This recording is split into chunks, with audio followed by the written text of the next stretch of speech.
dengan perang Uhud yang agak panjang kita baca pada pagi ini.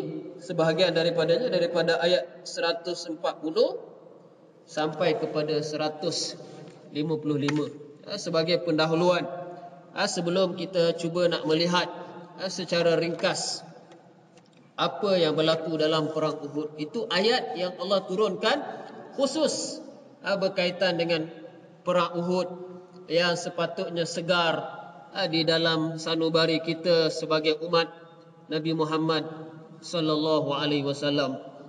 Kebetulan di saat kita memperingati kemerdekaan negara kita, Islam suruh kita mengingati sejarah.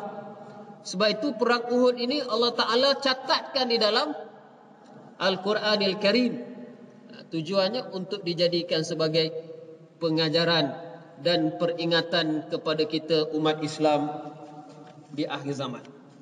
Kita pernah sebut sebelum ini bahawa Uhud adalah merupakan sebuah bukit terbesar dan terpanjang yang terletak dalam kawasan Tanah Haram Madinah.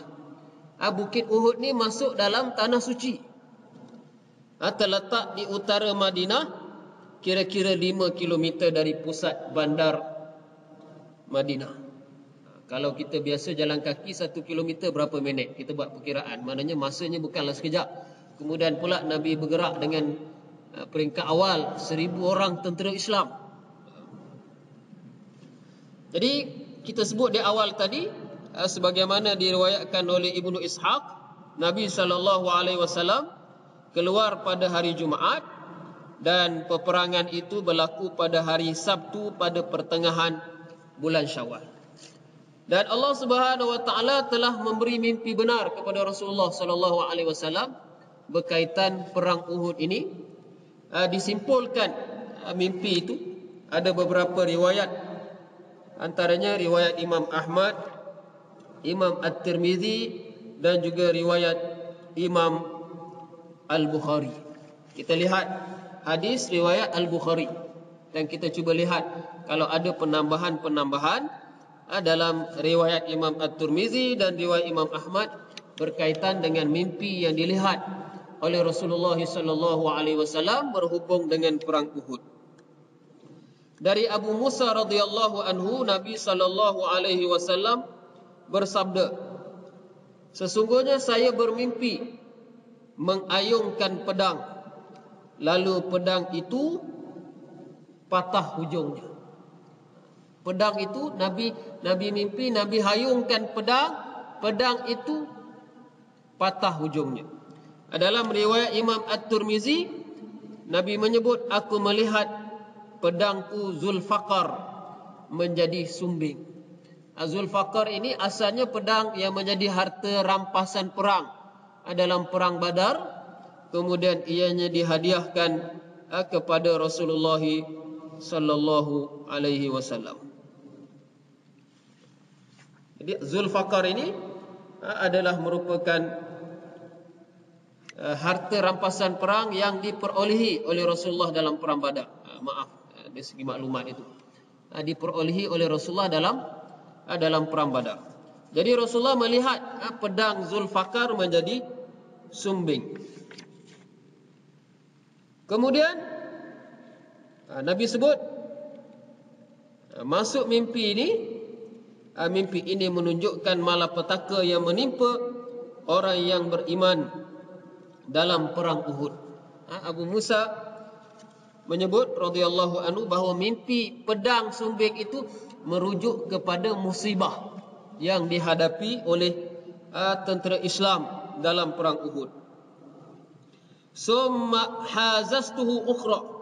Kemudian Nabi mimpi, Nabi mengayung pedang itu kali kedua, fa'ada ahsana ma kana. Jadi pedang itu bila hayun yang kedua itu, pedang itu kembali elok seperti asalnya.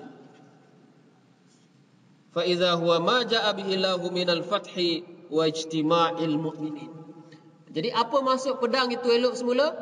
Setelah umat Islam berpecah kerana tidak mengikut arahan Rasulullah sallallahu alaihi wasallam, akhirnya umat Islam bersatu kembali dan Allah Subhanahu wa taala akhirnya memberi kemenangan kepada Islam apabila tentera musyrikin berundur daripada kawasan Uhud. Dan dalam mimpi itu juga Nabi sallallahu alaihi wasallam melihat wa raaitu fiha baqaran wallahi khairun fa idzahumul mu'minuna yauma Uhud. Nabi juga melihat lembu, dalam riwayat yang lain lembu yang disembelih, baqaratun munahhara, baqaran wa raaitu baqaran munahhara. Nabi melihat lembu yang disembelih. Tafsiran mimpi itu ialah ada di kalangan sahabat-sahabat Nabi yang terkorban dalam perang Uhud.